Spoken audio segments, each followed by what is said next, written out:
June 13 ಮತ್ತು 14ರಂದು ದಾಂಡೇಲಿಯ ಸುಭಾಷ್ ನಗರದ ಒಳ ಕ್ರೀಡಾಂಗಣದಲ್ಲಿ ರಾಜ್ಯ ಮಟ್ಟದ ಮುಕ್ತ ಬ್ಯಾಡ್ಮಿಂಟನ್ ಪಂದ್ಯಾವಳಿ Dandeli badminton association, Rotary club ಮತ್ತು ಬೆಂಗಳೂರಿನ ರಿಯಾಜ್ ಬ್ಯಾಡ್ಮಿಂಟನ್ ಅಕಾಡೆಮಿ ಆಶ್ರಯದಡಿ ದಾಂಡೇಲಿಯ ಸುಭಾಷ್ ನಗರದ ಒಳ ಕ್ರೀಡಾಂಗಣದಲ್ಲಿ ರಾಜ್ಯ ಮಟ್ಟದ ಮುಕ್ತ ಬ್ಯಾಡ್ಮಿಂಟನ್ ಪಂದ್ಯಾವಳಿಯನ್ನು ಆಯೋಜಿಸಲಾಗಿದೆ ಎಂದು ದಾಂಡೇಲಿಯ ರೋಟರಿ ಕ್ಲಬ್ಬಿನ ಅಧ್ಯಕ್ಷರಾದ ಅಶುತೋಷ್ ಕುಮಾರ್ ರಾಯ್ ಅವರು ಹೇಳಿದರು. ಅವರಿಂದು ಗುರುವಾರ ಮಧ್ಯಾಹ್ನ 12:30 ಗಂಟೆ ಸುಮಾರಿಗೆ ದಾಂಡೇಲಿಯ ಸುಭಾಷ್ ನಗರದ ಒಳ ಕ್ರೀಡಾಂಗಣದಲ್ಲಿ ಸುದ್ದಿಗೋಷ್ಠಿ ನಡೆಸಿ ಮಾತನಾಡುತ್ತಿದ್ದರು. ರೋಟರಿ ಕ್ಲಬ್ ವಿವಿಧ ಸಮಾಜಮುಖಿ ಕಾರ್ಯ ಚಟುವಟಿಕೆಗಳನ್ನು ಹಮ್ಮಿಕೊಳ್ಳುತ್ತಾ ಬಂದಿದೆ.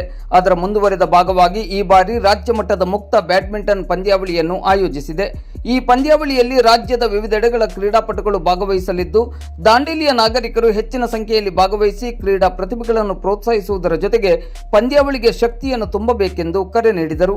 ದಾಂಡೇಲಿ ಬ್ಯಾಡ್ಮಿಂಟನ್ ಅಸೋಸಿಯೇಷನ್ ಅಧ್ಯಕ್ಷರಾದ ಎಸ್ ಪ್ರಕಾಶ್ ಶೆಟ್ಟಿ ಮತ್ತು ಪ್ರಧಾನ ಕಾರ್ಯದರ್ಶಿ ಗುರು ಮಠಪತಿ ಅವರು ಮಾತನಾಡಿ, ಪಂದ್ಯಾವಳಿಯು ಕಿರಿಯ ಮತ್ತು ಹಿರಿಯ ವಿಭಾಗಗಳಲ್ಲಿ ನಡೆಯಲಿದೆ. ಕಿರಿಯ ವಿಭಾಗದಲ್ಲಿ 11 ವರ್ಷದೊಳಗಿನ, 13 ವರ್ಷದೊಳಗಿನ, 15 ವರ್ಷದೊಳಗಿನ ಮತ್ತು 17 ವರ್ಷದೊಳಗಿನ ಬಾಲಕರಿಗೆ ಹಾಗೂ 11 ವರ್ಷದೊಳಗಿನ, 13 ವರ್ಷದೊಳಗಿನ ಮತ್ತು 15 ವರ್ಷದೊಳಗಿನ ಬಾಲಕಿಯರಿಗೆ ಪಂದ್ಯಾವಳಿ ನಡೆಯಲಿದೆ. ಈ ಪಂದ್ಯಾವಳಿಯಲ್ಲಿ ಪ್ರಥಮ ಸ್ಥಾನ ಪಡೆದವರಿಗೆ 3,000 ರೂಪಾಯಿ ನಗದು ಮತ್ತು ಶಾಶ್ವತ ಫಲಕ, ದ್ವಿತೀಯ ಸ್ಥಾನ ನಗದು 2,000 ರೂಪಾಯಿ ಮತ್ತು ಶಾಶ್ವತ ಫಲಕ ಹಾಗೂ ತೃತೀಯ ಸ್ಥಾನ 1,000 ರೂಪಾಯಿ ನಗದು ಮತ್ತು ಶಾಶ್ವತ ಫಲಕವನ್ನು ನೀಡಲಾಗುವುದು.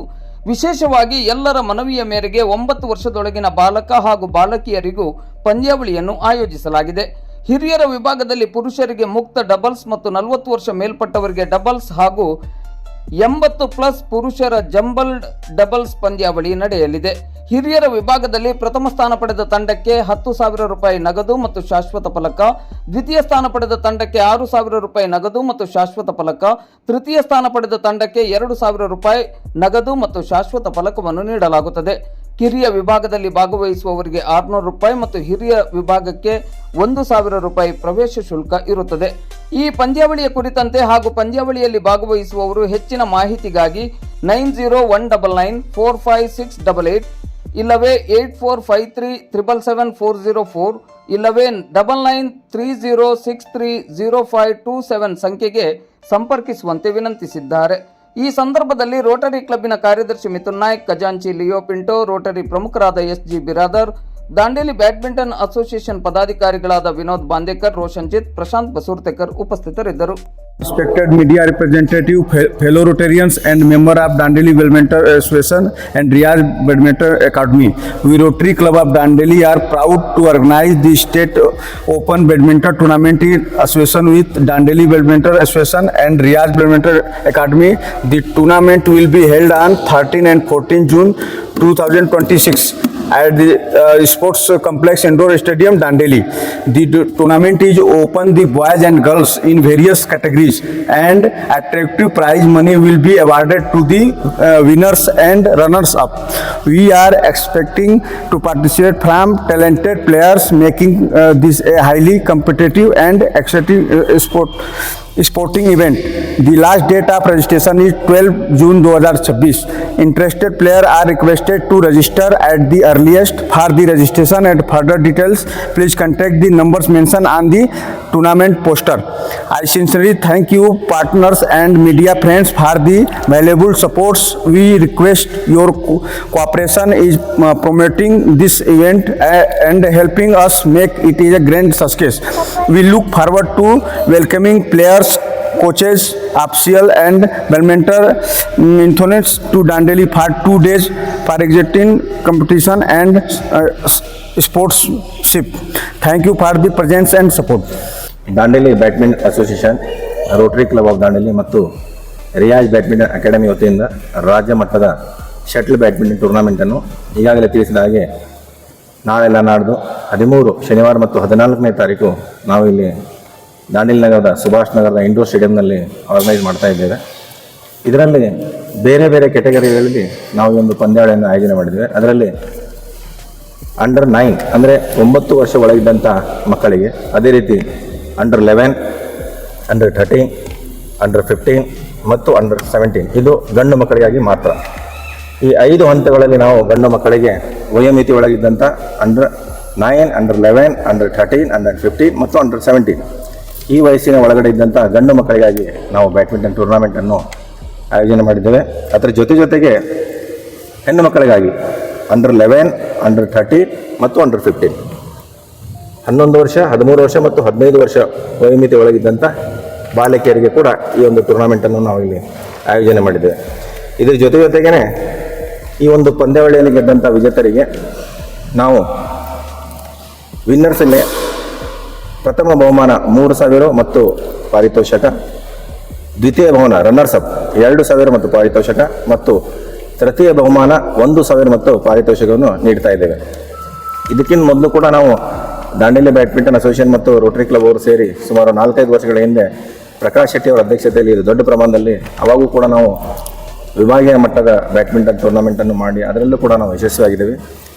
ನಾನು ಆಡುವಂಥ ಆಟಗಾರರಲ್ಲಿ ಆಸಕ್ತರಲ್ಲಿ ವಿನಂತಿ ಮಾಡ್ತಾ ಇದ್ದೇನೆ, ಅಸೋಸಿಯೇಷನ್ ಪರವಾಗಿ ಹೆಚ್ಚಿನ ಸಂಖ್ಯೆಯಲ್ಲಿ ಆದಷ್ಟು ಬೇಗನೆ ತಮ್ಮ ಹೆಸರನ್ನು ನೋಂದಾಯಿಸ್ಕೊಳ್ಬೇಕು. ಯಾಕಂದರೆ 12ನೇ ತಾರೀಕು ಲಾಸ್ಟ್ ಡೇಟ್ ಇದೆ, ಅದರೊಳಗಡೆ ನೋಂದಾಯಿಸಬೇಕು. ಈಗಾಗಲೇ ಸುಮಾರಷ್ಟು ಎಂಟ್ರಿಗಳು ಕೂಡ ಬಂದಿದ್ದಾವೆ. ಇದರ ಜೊತೆಗೇ ಆಡುವಂಥ ಆಟಗಾರರು ಇಲ್ಲಿ ಕೆಲವೊಂದು ಒಳ್ಳೆಯ ಕೋಚಲ್ಲಿ ಕೋಚಿಂಗ್ ತೊಗೊಂಡು ಆಡ್ತಾ ಇದ್ದಾರೆ, ಆ ಮಕ್ಕಳು ಕೂಡ ಬರ್ತಾ ಇದ್ದಾವೆ. ನಮ್ಮದು ದಾಂಡೇಲಿ ಒಳಗಿದ್ದಂಥ ಮಕ್ಕಳು ಮತ್ತು ರಾಜ್ಯ ಮಟ್ಟದಲ್ಲಿದ್ದ ಮಕ್ಕಳ ಜೊತೆ ಒಂದು ಒಡನಾಟ ಬೆಳಿಬೇಕು. ಅವ್ರು ಯಾವ ರೀತಿ ಆಟ ಆಡ್ತಾರೆ ಮತ್ತು ನಮ್ಮ ದಾಂಡೇಲಿ ಮಟ್ಟದಲ್ಲಿ ನಮ್ಮ ಮಕ್ಕಳು ಯಾವ ರೀತಿ ಆಟ ಆಡ್ತಾರೆ ಅನ್ನುವಂಥ ಒಂದು ಸಣ್ಣ ಪ್ರಯೋಗವನ್ನು ಕೂಡ ನಾವು ಈ ಒಂದು ಟೂರ್ನಾಮೆಂಟಿಂದ ಮಾಡ್ತಾ ಇದ್ದೇವೆ. ನಾನು ವಿಶೇಷವಾಗಿ ಈ ಸಂದರ್ಭದಲ್ಲಿ ರೋಟರಿ ಕ್ಲಬ್ ಅವರಿಗೆ ನಮ್ಮ ಬ್ಯಾಡ್ಮಿಂಟನ್ ಅಸೋಸಿಯೇಷನ್ ಪರವಾಗಿ ನಾನು ಕಾರ್ಯದರ್ಶಿಯಾಗಿ ಅಭಿನಂದನೆ ಸಲ್ಲಿಸ್ತಾ ಇದ್ದೇನೆ. ಕಳೆದ ಬಾರಿಯೂ ಕೂಡ ಅವರು ಎಲ್ಲ ರೀತಿಯ ಖರ್ಚು ವೆಚ್ಚವನ್ನು ಮಾಡಿ ಈ ಒಂದು ಪಂದ್ಯಾವಳಿಯಲ್ಲಿ ಯಶಸ್ವಿಯಾಗಿ ಮಾಡಿಕೊಟ್ಟಿದ್ರು. ಈ ಬಾರಿಯೂ ಕೂಡ ಅದರ ಜವಾಬ್ದಾರಿಯನ್ನು ತಗೊಂಡ್ಕೊಂಡಿದ್ದಾರೆ. ಅದರ ಜೊತೆಗೆ ನಾವು ಕೂಡ ಈ ಒಂದು ಟೂರ್ನಾಮೆಂಟಿನ ಜವಾಬ್ದಾರಿಯನ್ನು ದಾಂಡೇಲಿ ಬ್ಯಾಡ್ಮಿಂಟನ್ ಅಸೋಸಿಯೇಷನ್ ಸರ್ವ ಪದಾಧಿಕಾರಿಗಳ ಒಂದು ಹೆಗಲ ಮೇಲೆ ಇಟ್ಟು ನಾವು ಕೂಡ ಮಾಡ್ತಾ ಇದ್ದೇವೆ. ಇದ್ರ ಜೊತೆ ರಿಯಾಜ್ ಬ್ಯಾಡ್ಮಿಂಟನ್ ಅಕಾಡೆಮಿ ಬೆಂಗಳೂರು ಅವರು ಕೂಡ ಈ ಒಂದು ಪಂದ್ಯಾವಳಿಯಲ್ಲಿ ನಮ್ಮ ಜೊತೆ ಸಹಭಾಗಿತ್ವದಲ್ಲಿ ಮಾಡ್ತಾ ಇದ್ದಾರೆ. ಹಾಗಾಗಿ ಆದಷ್ಟು ಬೇಗನೆ ಆಸಕ್ತರು ತಮ್ಮ ಹೆಸರನ್ನು ಕೊಡಬೇಕಂತ ಮತ್ತೊಂದು ಸಲ ದಾಂಡೇಲಿ ಬ್ಯಾಡ್ಮಿಂಟನ್ ಅಸೋಸಿಯೇಷನ್ ಪರವಾಗಿ ಕೇಳ್ಕೊಳ್ತಾ ಇದ್ದೇನೆ. ಈಗ ಹೇಳಿದ ಹಾಗೆ Dandeli badminton association, Rotary club ಹಾಗೂ ರಿಯಾಜ್ ಅಕಾಡೆಮಿ ಅವರು ಸೇರ್ಕೊಂಡು ನಾವು ಇವತ್ತು ರಾಜ್ಯ ಮಟ್ಟದ ಒಂದು ಓಪನ್ ಟೂರ್ನಮೆಂಟನ್ನು ಇಟ್ಕೊಂಡಿದ್ದೇವೆ. ತಾವೆಲ್ಲರೂ ಆದಷ್ಟು ಬೇಗ ಎಂಟ್ರಿಯನ್ನು ಕೊಡಬೇಕು. ಸ್ಮಾಲ್ ಕ್ಯಾಟಗರಿನ ಈಗಾಗಲೇ ಅವರು ಹೇಳಿದ್ದಾರೆ. ಮೆನ್ಸ್ ಓಪನ್ ಡಬಲ್ಸ್ ಅಲ್ಲಿ 40+ ಮೆನ್ಸ್ ಡಬಲ್ಸ್ ಇದೆ. ಓಪನ್ ಕ್ಯಾಟಗರಿ ಯಾರು ಕೂಡ ಆಡ್ಬೋದು. 40+ ಮೆನ್ಸ್ ಡಬಲ್ಸ್ ಇದೆ. Minimum age for the both players 40+ ಇರಬೇಕು, ಅದರೊಳಗಿದ್ರೆ ಅಲೋ ಇಲ್ಲ. ಹಾಗೆ ಇನ್ನೊಂದು 80+ ಮೆನ್ಸ್ ಜಂಬಲ್ಡ್ ಇದೆ. ಇದರಲ್ಲಿ ಮಿನಿಮಮ್ ಏಜ್ 30+ ಇರಬೇಕು. ಒಬ್ಬರು 51 ಇರ್ಬೋದು, ಒಬ್ಬರು 30 ಇರ್ಬೋದು, ಒಬ್ಬರು 50 ಇರ್ಬೋದು, 30 ಇರ್ಬೋದು. 30ಕ್ಕಿಂತ ಕೆಳಗಡೆ ಅಲೋ ಇಲ್ಲ ಇದಕ್ಕೆ ಡಂಬಲ್ಸಿಗೆ. ಹಾಗಾಗಿ ಇವರಿಗೆ ಸೀನಿಯರ್ ಕ್ಯಾಟಗರಿಗೆ ವಿನ್ನರ್ಸ್ಗೆ ಪ್ರಥಮ ಬಹುಮಾನ 10,000 ಮತ್ತು ಟ್ರೋಫಿಯನ್ನು ಪಾರಿತೋಷಕವನ್ನು ಕೊಡ್ತಾ ಇದ್ದೇವೆ. ದ್ವಿತೀಯ ಬಹುಮಾನವನ್ನು 6,000 6,000+ ಪಾರಿತೋಷಕವನ್ನು ಕೊಡ್ತಾ ಇದ್ದೇವೆ. ಹಾಗೆ ಥರ್ಡ್ ಪ್ಲೇಸ್ ಕೂಡ ನಾವು 2 ಕ್ಯಾಟಗರಿಯಲ್ಲಿ ಕೊಟ್ಟಿದ್ದೇವೆ, 2,000 ಮತ್ತು ಟ್ರೋಫಿಯನ್ನು ಕೊಟ್ಟಿದ್ದೇವೆ.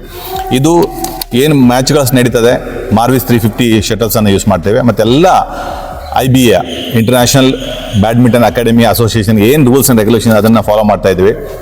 ಏಜ್ ಕ್ಯಾಟಗರಿ ನಾವು ಓಪನ್ ಇಟ್ಟಿದ್ದೇವೆ, ಆ ಇಯರನ್ನು ಕೌಂಟ್ ಮಾಡಿ ಏಜ್ ಕ್ಯಾಟಗರಿ ಇಟ್ಟಿದ್ದೇವೆ. ಆಮೇಲೆ ಒಂದು ನಾವು ಗುರು ಮಿಸ್ ಮಾಡ್ಕೊಂಡು ನಾವು ಕೂಡ ಅದನ್ನ ನಿನ್ನೆ ರಾತ್ರಿ ಅಷ್ಟೇ ಡಿಸೈಡ್ ಮಾಡಿದ್ದೇವೆ. ಭಾಳಷ್ಟು ಸಣ್ಣ ಮಕ್ಕಳು ನಮಗೆ ರಿಕ್ವೆಸ್ಟ್ ಮಾಡ್ತಾ ಇದ್ದಾರೆ, ಗರ್ಲ್ಸ್ ಮತ್ತು ಬಾಯ್ಸ್ ಅಂಡರ್ 9 ಕ್ಯಾಟಗರಿ. ಸೊ ಅವರಿಗೂ ಕೂಡ ಲಾಸ್ಟ್ ಟೈಮ್ ನಾವು ಇದು ಪೇಪರಲ್ಲಿ ಇಲ್ಲ, ಅದು ಕೂಡ ಆ್ಯಡ್ ಮಾಡಿದ್ದೇವೆ. ಅವರು ಕೂಡ ಎಂಟ್ರಿಯನ್ನು ಕೊಡ್ಬೋದು. ಅಂಡರ್ 9 ಕ್ಯಾಟಗರಿಯವರು ಕೂಡ ಅವರಿಗೂ ಕೂಡ ನಾವು ಕ್ಯಾಶ್ ಪ್ರೈಸನ್ನು ಇಟ್ಟಿಲ್ಲ, ಮಕ್ಕಳಿಗೆ ಅಪ್ರಿಷಿಯೇಷನ್ ಮಾಡೋಕ್ಕೋಸ್ಕರವಾಗಿ ಅವರ ಗೇಮಲ್ಲಿ ಇಂಪ್ರೂವ್ ಮಾಡಬೇಕು ಅನ್ನೋಂಥ ಒಂದೇ ಉದ್ದೇಶದಿಂದ ಅವರಿಗೂ ಕೂಡ ಅವಕಾಶವನ್ನು ಕೊಟ್ಟು ಅವರಿಗೂ ಕೂಡ ನಾವು ಟ್ರೋಫೀಸ್ಗಳನ್ನು ಕೊಡ್ತಾ ಇದ್ದೇವೆ.